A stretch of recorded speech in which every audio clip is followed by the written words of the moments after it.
Hello everyone. तो जो आज की क्लास है इसके अंदर हम क्लास 10th का chapter number 3 linear equation in two variable जो है उसको डिस्कस करने के लिए जा रहे हैं। तो इसके अंदर जितने भी कॉन्सेप्ट होंगे, इंपॉर्टेंट कॉन्सेप्ट्स और जो भी इंपॉर्टेंट क्वेश्चंस हैं, प्रीवियस ईयर क्वेश्चन हैं, उनको लेकर के हम चलेंगे। तो शुरू करते हैं। जो चैप्टर का नाम है वो है linear equation in two variable. इसके अंदर इनको सॉल्व करने का 3 मेथड है, पर अभी जो 2026 में एग्ज़ाम होने वाले हैं तो उसके अंदर मात्र 2 ही मेथड है, थर्ड मेथड है नहीं। तो हम बस 2 मेथड को पढ़ेंगे। जो पहला मेथड है उसका नाम है सब्स्टिट्यूशन मेथड,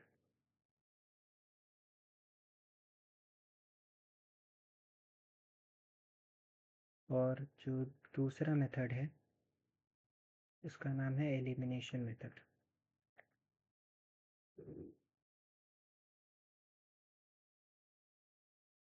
तो दोनों का सॉल्व करने का तरीका, अगर क्वेश्चन जिस तरह से भी है कि अगर आपको इस तरह से सॉल्व करना है बाय सब्स्टिट्यूशन मेथड और बाय एलिमिनेशन मेथड, तो वो प्रॉपर मेथड मेंशन करना ज़रूरी है, उसी मेथड से बनाना है।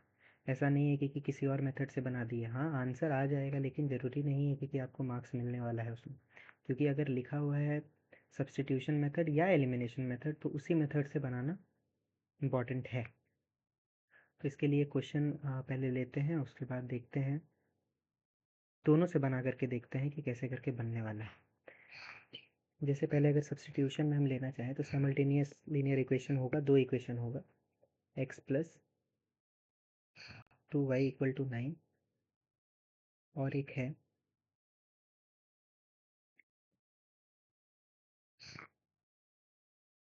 y minus 2x equal to 2। ये फर्स्ट इक्वेशन है और ये सेकेंड इक्वेशन है। तो सब्स्टिट्यूशन में करते हैं क्या कि कोई भी इक्वेशन में से हम एक वेरिएबल का वैल्यू निकालते हैं। जैसे कि अगर इसी को हम निकालें तो यहाँ पर से x इक्वल टू हो जाएगा 9 माइनस 2y। ये जो वैल्यू है इसको हमको सब्स्टिट्यूट करना है इक्वेशन नंबर 2 में। ये ध्यान में रखना है कि जिस इक्वेशन से निकाल रहे हैं वैल्यू, दूसरे इक्वेशन में उसके अपोजिट वाले इक्वेशन में उसको पुट करना है, उस इक्वेशन में नहीं। तो ये जो इक्वेशन बनने वाला है इसमें x का वैल्यू हम पुट करने वाले हैं 9 माइनस 2y। इसको सॉल्व किया जाएगा, y minus 18 plus 4y equal to 2। ये सॉल्व होगा 5y माइनस 18 इक्वल टू 2, और 5y इक्वल टू 20। यहाँ पे जो y का वैल्यू आ रहा है वो आ रहा है 4। अब इस y के वैल्यू को यहाँ पे आके पुट करेंगे तो x निकलेगा, x equal to 9 minus 2 into 4, 9 minus 8 1। तो ये जो सॉल्यूशन है इसका x का वैल्यू 1 आ रहा है और y का वैल्यू आ रहा है 4। तो ये जो मेथड इसका नाम है सब्स्टिट्यूशन मेथड। अब अगर एलिमिनेशन मेथड से बनाना है तो एलिमिनेशन मेथड में हम क्या करते हैं, सेम क्वेश्चन ले रहे हैं। तो एलिमिनेशन मेथड में क्या किया जाता है कि दोनों में से दोनों इक्वेशन का किसी एक वैल्यू को इक्वल करना है। मतलब कि दोनों में से किसी एक वेरिएबल वाले का कोफिशिएंट को इक्वल करना है। जैसे यहाँ पे x का कोफिशिएंट 1 है, इस जगह पे माइनस 2 है, यहाँ पे 2 है और यहाँ पे 1 है। तो एक काम करेंगे, हम इसको हम दोनों में से किसी एक को बराबर कर लेंगे। जैसे अगर हम इसको 1 लेते हैं, इसको अगर 2 लेते हैं, तो एक काम करते हैं, हम इक्वेशन 2 को मल्टीप्लाई करते हैं 2 से। तो जैसे इसको 2 से मल्टीप्लाई करेंगे इक्वेशन 2 को, एक मिनट, इक्वेशन 2 को 2 से मल्टीप्लाई किया तो minus 2x plus y equal to 2। ये कुछ इस तरह से हो जाएगा, minus 4x plus 2y equal to 4। ये इक्वेशन बन गया थर्ड। अब ध्यान से देखिए, इक्वेशन 2 को हम चेंज किए थे तो इक्वेशन 1 का कोफिशिएंट y का और 3 का कोफिशिएंट y का दोनों बराबर है। तो एक काम करते हैं, इक्वेशन 3 में से इक्वेशन 1 को सब्ट्रैक्ट करते हैं। तो इक्वेशन 3 है 4x minus 4x plus 2y equal to 4, और इक्वेशन 1 है x plus 2y equal to 9। जब इसको सॉल्व किया जाएगा तो साइन चेंज होगा, सब्ट्रैक्ट कर रहे हैं हम, तो ये वाला पूरा पार्ट कैंसिल, ये हो गया 5x, ये हो गया -5, और यहाँ पर से x का वैल्यू आ जा रहा है 1। अब इस 1 को किसी भी इक्वेशन में 1 2 3 या किसी में भी डाल देंगे तो वो वैल्यू आ जाएगा।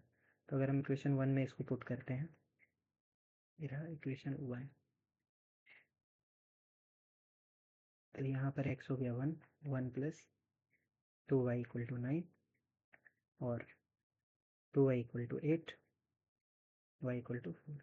तो यहाँ पर से भी x का 1, y का 4। ये बात ध्यान देना है कि ऐसा क्वेश्चन आता है, और अगर मेथड मेंशन्ड है कि आपको सब्स्टिट्यूशन से बनाना है या एलिमिनेशन से बनाना है, तो वो मेथड का मेंशन होना बहुत ज़रूरी है, वो मेथड हमको डालना बहुत ज़रूरी है। ये बात आप ध्यान में रखेंगे, ठीक है। तो इससे क्वेश्चन रहता है, या तो MCQ में आपका आ जाए एक्स एंड वाई का वैल्यू निकालने के लिए, तो आपको जो भी सही लग रहा है, अगर MCQ में तो आप अपने हिसाब से बना सकते हैं, लेकिन अगर क्वेश्चन मेंशन्ड है क्वेश्चन में तो फिर उस हिसाब से करना पड़ेगा। तो अब आगे बढ़ते हैं इसका जो नेक्स्ट पार्ट होने वाला है उसमें।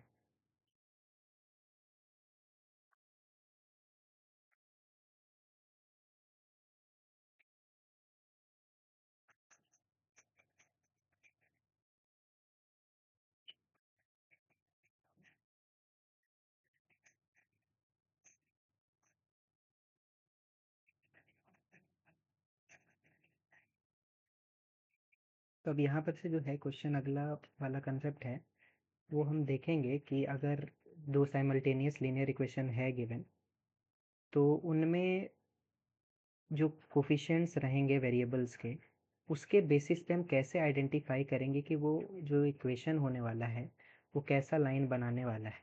लाइन हमको 3 पढ़ना है, एक लाइन पढ़ना है पैरेलल, एक लाइन पढ़ना है कोइंसिडेंट, और एक पढ़ना है इंटरसेक्टिंग।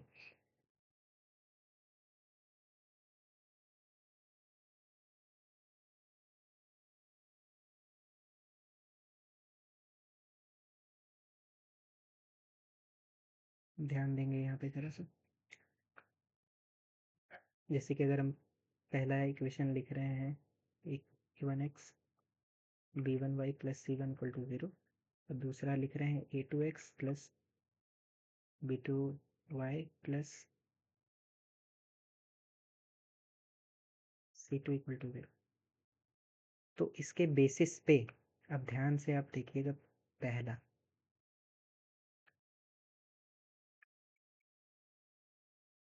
कंडीशंस लिख रहे हैं, यहाँ लाइंस लिख रहे हैं, और सॉल्यूशंस लिख रहे हैं। अगर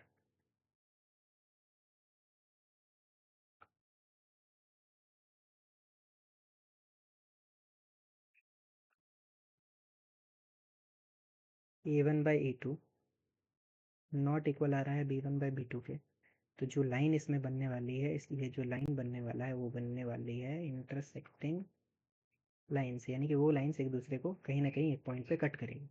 तो इसमें अगर सॉल्यूशन का हम बात करें तो इसमें सॉल्यूशन हमको मिलने वाला है एग्जैक्टली वन सॉल्यूशन, या इसी को हम यूनिक सॉल्यूशन भी कहते हैं। ये पहला। दूसरा कंडीशन, अगर a1/a2 इक्वल हो जाए b1/b2 के, वो भी इक्वल हो जाए c1/c2 के। ये ध्यान रखना है कि इक्वल टू के इधर में ले आना है c1 और c2 को। तो इस केस में जो लाइन बनने वाली है वो लाइन बनने वाली है कोइंसिडेंट लाइंस। पहला बात तो ये जो इंटरसेक्टिंग लाइंस हैं, इंटरसेक्टिंग लाइंस कुछ इंटरसेक्टिंग लाइंस कुछ इस तरह से दिखेगी, ये रहा।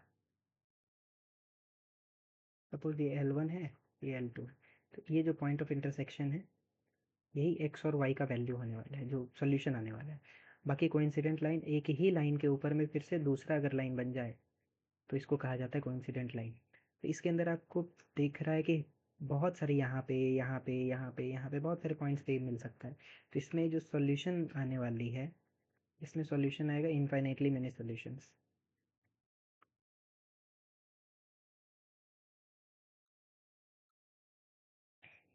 ठीक है। थर्ड जो कंडीशन है, अगर a1/a2 इक्वल हो जाए b1/b2 के, पर ये नहीं इक्वल हो c1/c2 के, तो इस केस में बनने वाली है पैरेलल लाइन, और ये पैरेलल लाइन का नो सॉल्यूशन होगा।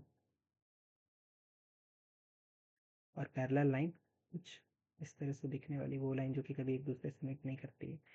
अब एक इम्पॉर्टेंट चीज़ है कि अगर सॉल्यूशन है, चाहे एक सॉल्यूशन है या इनफाइनाइटली मेनी सॉल्यूशन है, तो उस केस में उस चीज़ को हम कंसिस्टेंट कहते हैं।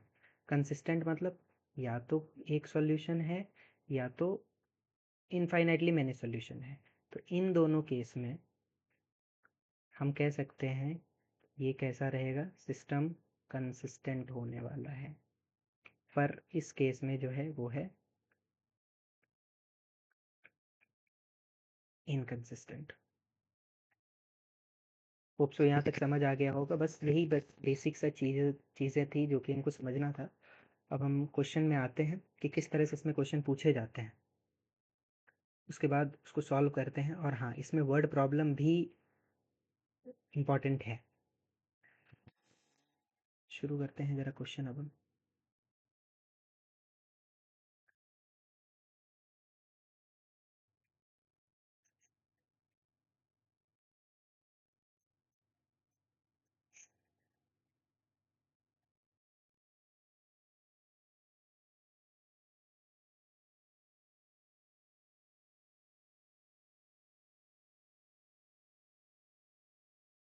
ज़रा सा रुकिए।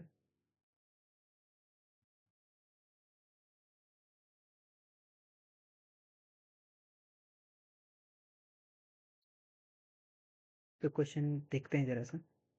जैसे ये क्वेश्चन है कि check whether the following pair of equation is consistent और नॉट। और वो जो पेयर है वो लिखा हुआ है x+3y = 6 और 3y माइनस, सॉरी, हाँ 3y माइनस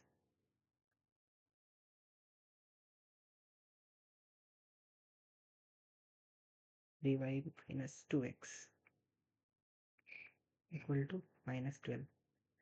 तो सबसे पहले सी वाले पार्ट को इधर ले आते हैं, x+3y माइनस 6 = 0 और 3y माइनस 2x + 12 = 0।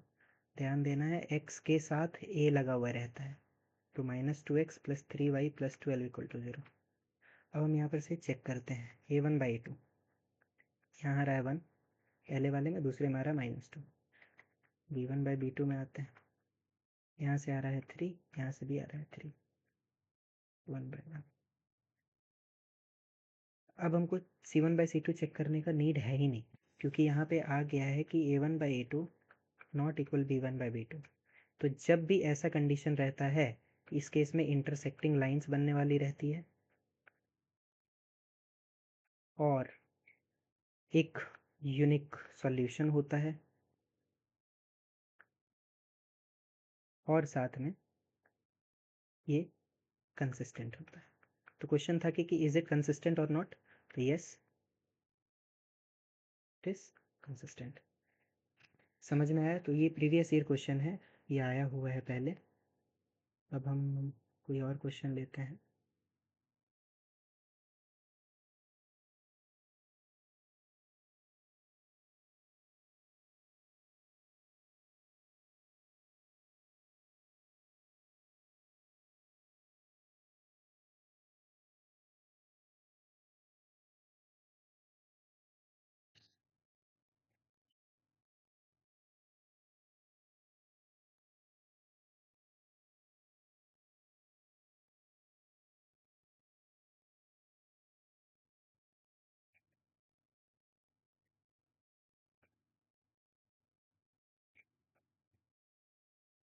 अगला क्वेश्चन जरा देखिएगा क्या लिखा हुआ है।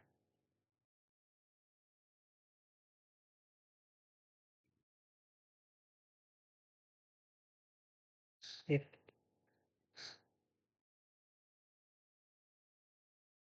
the pair of linear equations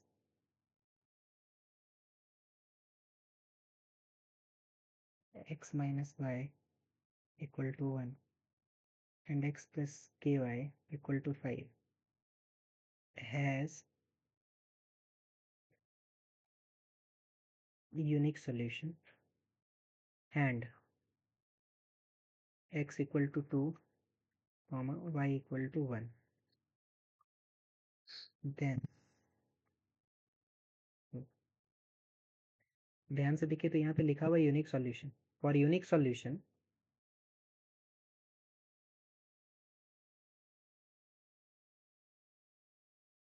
जो कंडीशन बनने वाली है वो बनने वाली है a1/a2 not equal to b1/b2। क्यों? क्योंकि ये इंटरसेक्टिंग लाइन होने वाली है। तो अब यहाँ पर से अगर हम a1 पहले इक्वेशन से लेते हैं तो 1 हो जाएगा, दूसरे वाले से लेते हैं तो भी 1 है।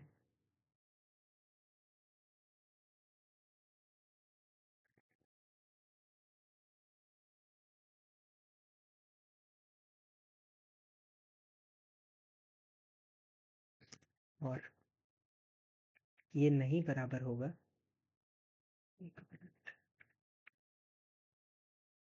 ये नहीं इक्वल होगा -1/k के। तो यहाँ से k का value should not be equal to -1। k का वैल्यू -1 के बराबर नहीं होना चाहिए। पर यहाँ पे जो दो चीज़ दिया हुआ है इससे भी एक बार हम चेक कर लेते हैं। तो x minus y equal to 1, x का वैल्यू दिया हुआ है 2, 2 माइनस 1 तो 1 आ रहा है। यहाँ से अगर है तो 2 plus a equal to 5, k का वैल्यू यहाँ से आ रहा है 3। तो ये जो आंसर है इसका सॉल्यूशन, ये MCQ क्वेश्चन है। जो इसका ऑप्शंस थे ये थे -2, -3, 3 और 4। तो इसका जो आंसर होने वाला है वो 3 हो जाएगा। ठीक है, अब अगले क्वेश्चन में जाते हैं जरा।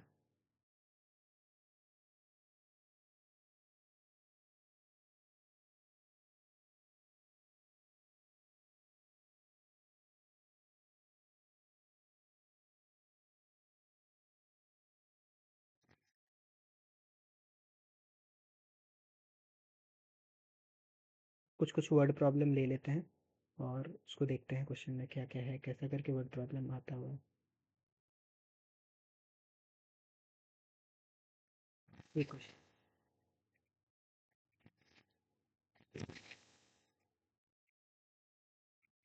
a two-digit number is such that the product of its digits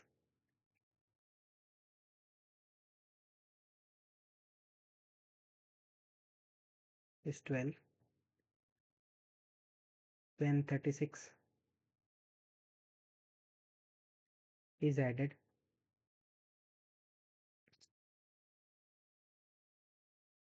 to the digits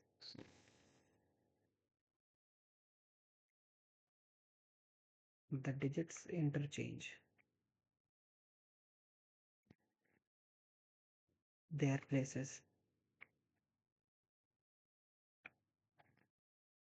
Find the number.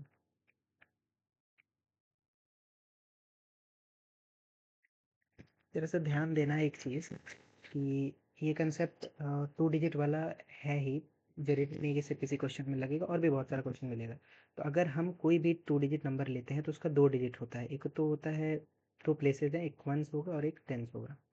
Suppose कि अगर हम वंस प्लेस के वैल्यू को x ले रहे हैं और टेंस प्लेस को y ले रहे हैं, तो जो ओरिजिनल मेरा नंबर बनने वाला है, कंसेप्ट को ध्यान से सुनिएगा, ओरिजिनल नंबर जो है वो बनने वाला है 10 इंटू टेंस प्लेस का डिजिट प्लस वंस प्लेस का डिजिट, ये रहेगा।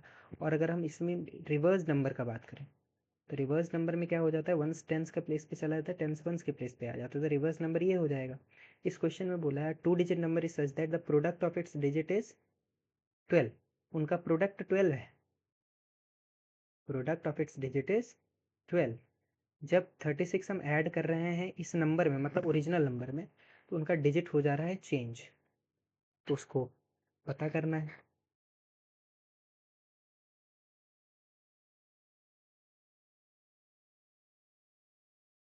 तो एक काम करते हैं,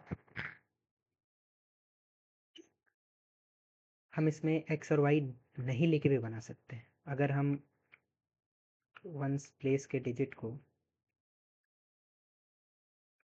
अगर x लेते हैं तो टेंस प्लेस वाला कैसे करके निकलेगा?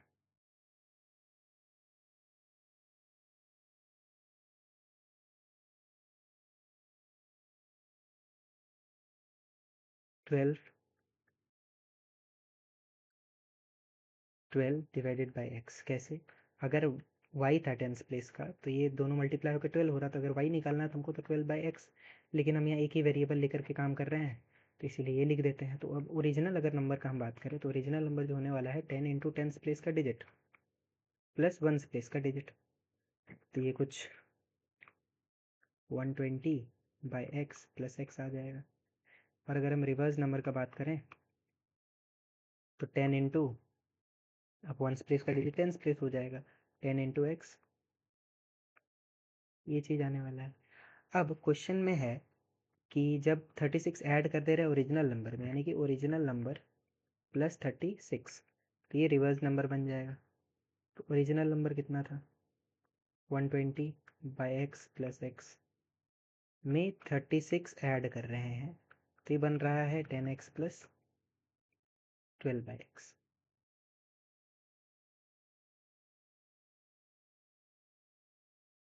120 by x minus 12 by x plus 36 is equal to 9x। ये वाला x इधर लेके आ गए तो 108 upon x plus 36 is equal to 9x। को सॉल्व किया जाए 108 plus 36x equal to 9x square. 9 common लेकर के हटा देते हैं तो x square equal to 4x plus 12 और x square minus 4x plus 12 तो क्वाड्रेटिक ये आ गया x square minus 6x plus 2।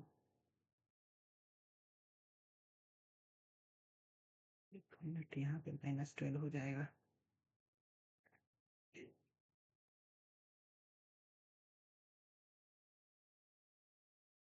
यहाँ भी माइनस और यहाँ भी ये तो माइनस 12 इक्वल टू 0। तो फर्दर सॉल्व किया जाएगा, एक्स कॉमन लेंगे, x minus six plus 2 x minus six equal to 0। या तो एक्स 6 हो जाए या तो एक्स माइनस 2 हो जाए। अब हम आते हैं ओरिजिनल नंबर में। तो ओरिजिनल नंबर कैसे करके था? 120 अपॉन एक्स प्लस एक्स, ये था ओरिजिनल नंबर। तो 120 upon 6 plus 6, 20 plus 6 that is 26। अब 26 में अगर 36 जोड़ दे रहे हैं तो क्या डिजिट इंटरचेंज हो रहा है? चेक कर लेते हैं। 36 इंटरचेंज हो गया, 26 से लेके 62 हो गया, तो इंटरचेंज तो हुआ है। अच्छा, अब अगर हम इसमें -2 कर ले तो 120 बाई -2 कितना आ जा रहा है? ये -60 -2 मतलब -62। अब इसमें अगर 36 हम जोड़ दे रहे हैं तो यहाँ पर आ गया 26 माइनस में। तो यहाँ पर माइनस माइनस वाला कंसेप्ट है तो इसको माइनस को हम इग्नोर कर सकते हैं और हटा सकते हैं इसको। ठीक है,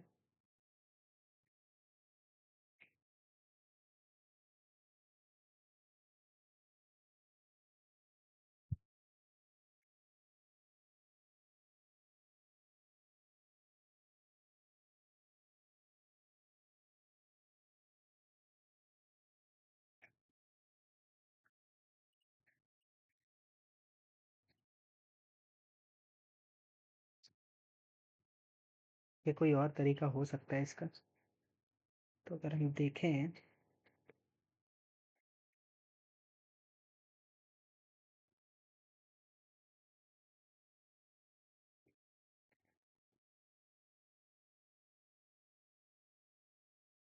तो रहने दीजिए, तो समझ आ ही गया ना। अगला क्वेश्चन में आते हैं, दूसरे क्वेश्चन में।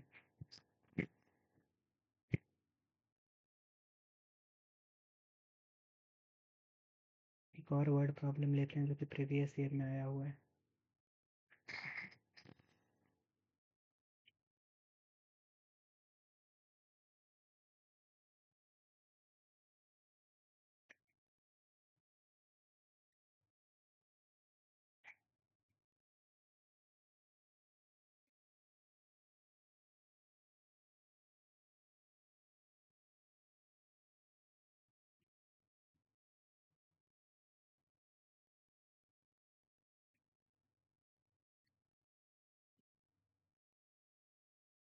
क्वेश्चन है 3 years ago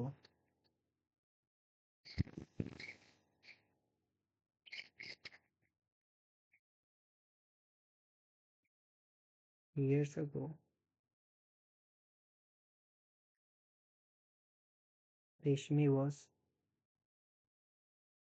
thrice as old as Nazma. 10 years later Reshmi will be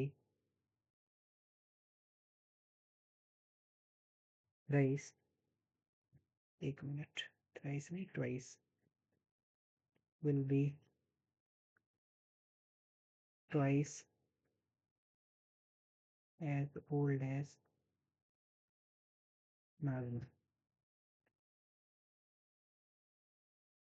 How old are Reshmi and Nazma? अब ध्यान से क्वेश्चन को सुनिएगा। यहाँ पे लिखा है 3 years ago और यहाँ पे लिखा हुआ है 10 years later। अभी प्रेजेंट एजेस को पता नहीं है, तो एक काम करते हैं, प्रेजेंट एजेस दोनों का लेट करते हैं। प्रेजेंट एज जो रेशमी का है यहाँ पे कंसिडर करते हैं हम x ईयर्स। इंपॉर्टेंट क्वेश्चन है, ध्यान से सुनिएगा। 10 ईयर्स अगो भी लिखा रहेगा या फिर कभी कभी 3 ईयर्स अगो जो है यहाँ पे, या फिर कभी कभी प्रेजेंट एज भी दिया रहता है, तो उसके लिए भी समझिएगा। यहाँ पे अगर प्रेजेंट एज दिया है तो कुछ करने का ज़रूरत है नहीं, लेकिन यहाँ पर 3 ईयर्स अगो का बात कर रहा था, तो पहले हम 3 ईयर्स अगो देख लेते हैं। किसी का भी एज अभी अगर 10 साल है तो 3 साल पहले तो उसका 7 साल हो रहा होगा। तो रेशमी का अगर अभी x है तो 3 साल पहले x में से 3 घटा करके हुआ होगा। और अगर नाजमा का हम चेक करें तो y था, तो y में से 3 घटा करके होगा। लिखा था 3 years ago Reshmi was thrice as old as Najma. 3 साल पहले रेशमी का age it was thrice as old as Najma. तो यहाँ से एक इक्वेशन तैयार होगा 3y माइनस 3 के, और x माइनस, एक मिनट यहाँ पे 9 होगा ये,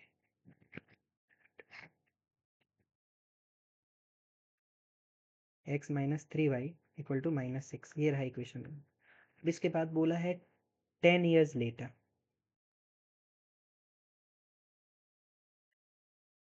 10 years लेटर हम रेशमी को पहले चेक करते हैं कितना होगा। अभी अगर x है तो 10 साल के बाद x में 10 ऐड हो जाएगा, और नाजमा का y में 10 ऐड होगा। तो ये दिया हुआ है कि Reshmi will be twice as old as Najma, यानी कि ये जो x प्लस 10 का वैल्यू है यह है ट्वाइस इंटू वाई प्लस 10 के। तो यहाँ पर से आ जाएगा x plus 10 equal to 2y plus 20। यहाँ से जो इक्वेशन आ रहा है वो x minus 2y equal to 10 के आ रहा है। अब यहाँ देखिए, एलिमिनेशन मेथड लगाते हैं। एलिमिनेशन लगाते हैं और इक्वेशन 2 में से इक्वेशन 1 को सब्ट्रैक्ट करते हैं। तो x minus 2y equal to 10 और x minus 3y equal to minus 6। Minus plus plus ये कैंसिल, y इक्वल टू आ रहा है 16 के। तो यानी कि नाजमा का प्रेजेंट एज आ गया 16। अब रेशमी का बारी, तो यहाँ कोई भी इक्वेशन में पुट कर लीजिए, इक्वेशन 1 में रखते हैं 16 हम। तो x equal to x minus x minus x minus 3 × 16 equal to -6, x minus 48 equal to 6 और x इक्वल टू 42। तो यानी कि रेशमी का एज आ गया 42 ईयर्स और जो नाजमा थी वो थी 16 ईयर्स। ठीक है। एक चीज़ इसमें आपको मिलेगा क्वेश्चन, कैसा कैसा क्वेश्चन मिलेगा। एक फ्रैक्शन वाला क्वेश्चन मिलेगा, साथ में फ्रैक्शन के साथ में अपस्ट्रीम और डाउनस्ट्रीम रहेगा। तो अपस्ट्रीम और डाउनस्ट्रीम का कंसेप्ट ज़रा सा समझ लीजिएगा। हम क्वेश्चन नहीं करा रहे, पर हाँ क्वेश्चन रहेगा ऐसा।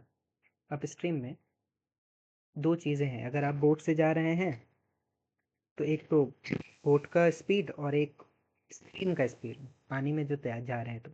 तो वो जो स्पीड रहता है बोट का, वो हम कंसिडर करते हैं स्टिल वाटर में। तो अगर हम स्टिल वाटर में बोट का स्पीड को x अगर कंसिडर करते हैं, x km/h अगर जा रहा है, तो वो सारे क्वेश्चन में सब कुछ मैंशन रहेगा। और स्ट्रीम का अगर स्पीड, वो हम y km/h अगर ले रहे हैं। तो अप स्ट्रीम के केस में अगर आप अपस्ट्रीम जा रहे हैं तो आपको दिक्कत होगा जाने में। क्यों? क्योंकि ऊपर से पानी आ रहा होगा, आप उसके उल्टे साइड पे जा रहे होंगे। तो उस केस में जो बोट का स्पीड है, तो इसमें जो ओरिजिनल स्पीड होगा वो क्या, बोट के स्पीड से वो स्ट्रीम का स्पीड घटा करके होगा। कभी भी क्वेश्चन में हमेशा आपको याद रखना है कि बोट का स्पीड ग्रेटर होगा स्ट्रीम के। क्योंकि अगर स्ट्रीम का बड़ा हो गया तो ये तो कभी आगे जा ही नहीं पाएगा ना बोट। अब अगर हम डाउन स्ट्रीम का बात करें, तो डाउन स्ट्रीम का मतलब क्या हुआ, नीचे जा रहे हैं, यानी कि अब पानी भी आपके साथ जा रहा है, आप भी जा रहे हो। तो उस केस में जो स्पीड आने वाला है वो आने वाला है, दोनों ऐड होकर के आ जाएगा। ठीक है, ये कंसेप्ट था इसका। अच्छा, 2 डिजिट वाला हो ही गया है। न्यूमरेटर डिनोमिनेटर वाला भी कंसेप्ट रहता है। ऐसे ही ऐसा एक क्वेश्चन न्यूमरेटर डिनोमिनेटर वाले पे कर ही लेते हैं।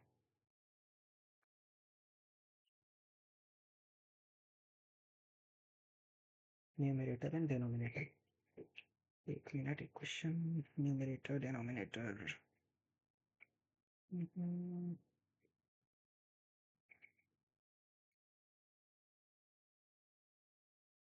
हालांकि ये पहला क्लास है, इसीलिए थोड़ा सा है कि हम क्वेश्चन अभी रेडी करके रखे हुए नहीं थे। तो अगले क्लास से अगर होगा तो क्वेश्चन पहले से प्रिपेयर करके रखेंगे तो इतना टाइम नहीं जाएगा। जरा सा 2 मिनट बस। क्वेश्चन है कि if we add 1 to the numerator, के लिए नाम लिख रहे हैं, if we add 1 to the numerator and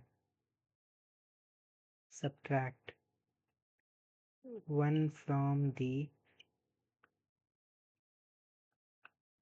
denominator, a fraction reduces to 1।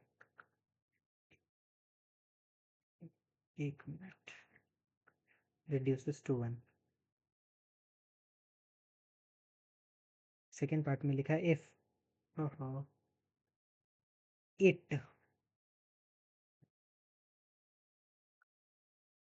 it becomes 1/2 when only 1 is added to the denominator।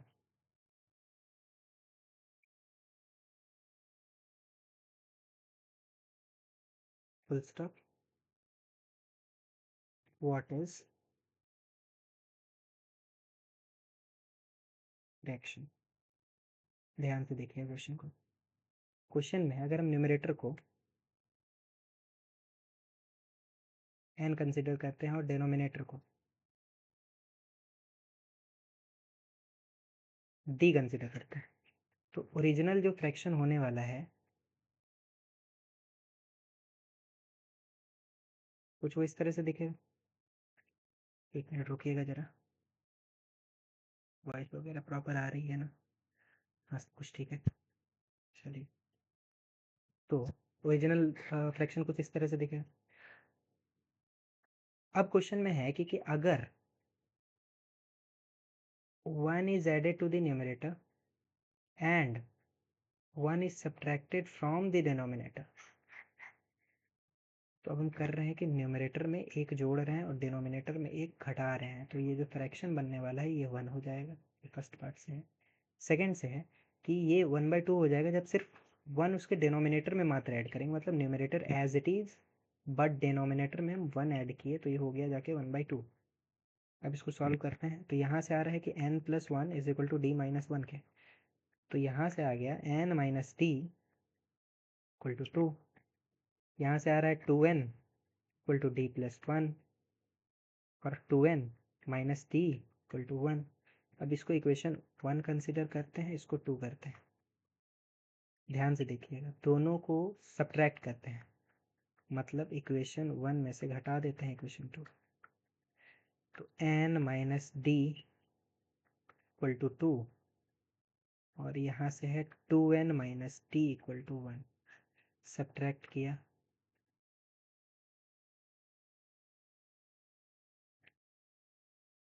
तो -n, ये तो चला गया, = 1 के, और n = -1 के आ रहा है। कुछ गड़बड़ी हो गया है क्या?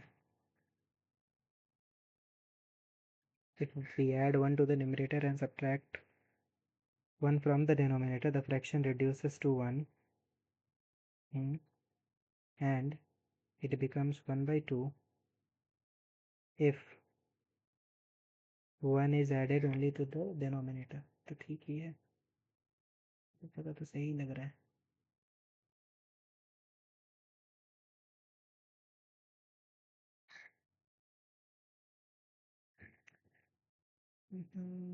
n का वैल्यू आ रहा है -1।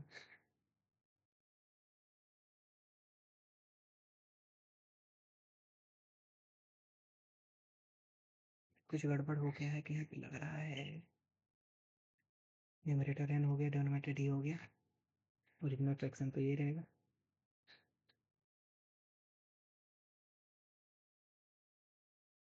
ठीक है, तो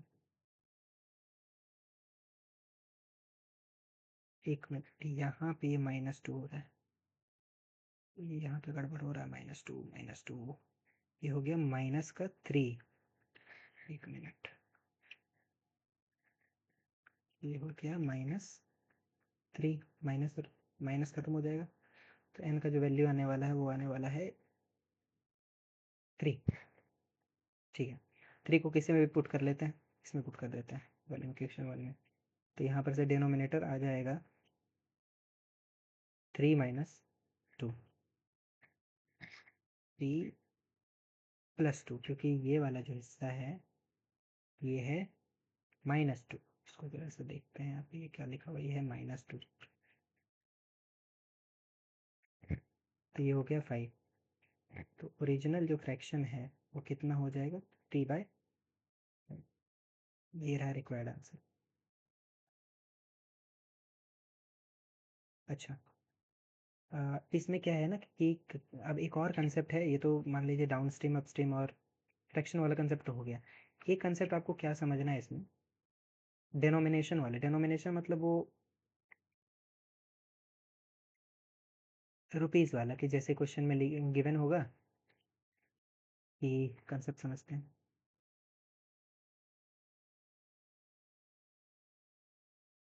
डेनोमिनेशंस, सपोज कि एक अगर बैग है, हाँ, इस बैग में पहले तो हम नोट का समझते हैं, नोट्स का, कि आपके पास 50 रुपए के कुछ नोट हैं और कुछ 100 रुपए के नोट, और मतलब दोनों का टोटल जो नोट है, दोनों को मिला करके टोटल आपके पास 25 नोट्स हैं, और जो टोटल पैसा है इस बैग में टोटल पैसा है 2000। तो अब आप बात को समझिएगा कि 50 रुपए के कितने नोट और 100 रुपए के कितने नोट। तो इस चीज़ को समझिए कि अगर हम इस 50 रुपए का नोट को x लेते हैं, तो इस 100 रुपए वाला नोट मेरा 25 - x होगा या नहीं होगा? क्यों? क्योंकि टोटल 25 नोट है, और अगर ये x है तो ये 25 में से x घट के होगा। तो कभी भी अगर आपके पास मान लीजिए कि 5 रुपए का सिक्का है, 5 है, तो दोनों को अगर आप मल्टीप्लाई करोगे तब तो आपको पता चलेगा कि हाँ 25 रुपीज़ हैं। तो यहाँ पर से अगर हम करते हैं ये चीज़ कि 50 रुपए का नोट है एक्स, तो मेरे पास पैसा कितना हो गया, 50 × एक्स, 100 रुपए का दो, तो इतना नोट है तो 100 × 25 - एक्स, और ये जितना भी होगा ये टोटल पैसा के बराबर होगा। तो यहाँ से अगर इसको सॉल्व किया जाए तो ये 50x प्लस 2500 माइनस का 100x, ये हो गया 2000 के बराबर, और -50x is equal to minus का 500, 10 माइनस से माइनस 11, तो यहाँ से x आ रहा है 10, और तो यानी से पता तो चल गया ना कि 50 रुपए का नोट कितना है, 10 है, और 100 रुपए का नोट कितना है, 25 में से 10 घटा के, यानी 15 नोट है। इसके अलावा इसमें और तो कोई क्वेश्चन रहता नहीं है। एजर्शन रीजनिंग बेस्ड रहेगा तो वो आपको देख करके आइडेंटिफाई करना है खुद से। बाकी एज रिलेटेड तो बता ही दिए, न्यूमरेटर डिनोमिनेटर हो ही गया है। केस बेस्ड क्वेश्चन रहेगा, फिर अपस्ट्रीम डाउन स्ट्रीम का भी कंसेप्ट हो ही चुका है, तो हाँ तो यहाँ पे हो चुका है, ये कंपाइल हो गया, ख़त्म हो गया। तो बस ये ध्यान में रखिएगा कि जो जो बताएं ये इंपॉर्टेंट कंसेप्ट है और इसी के ऊपर क्वेश्चन रहेगा, तो इस पर ज़्यादा से ज़्यादा क्वेश्चन कीजिए, तो ताकि आपका क्या है कि कंसेप्ट क्लियर हो जाए। और मिलते हैं अगले वीडियो में, तब तक के लिए अच्छे से लिखिएगा, क्वेश्चन सॉल्व कीजिएगा, और जो आने वाले एग्ज़ाम है, अभी जो एग्ज़ाम होंगे 2026 में, उसके लिए अच्छे से प्रिपेयर कीजिएगा अपने आप को। Thank you.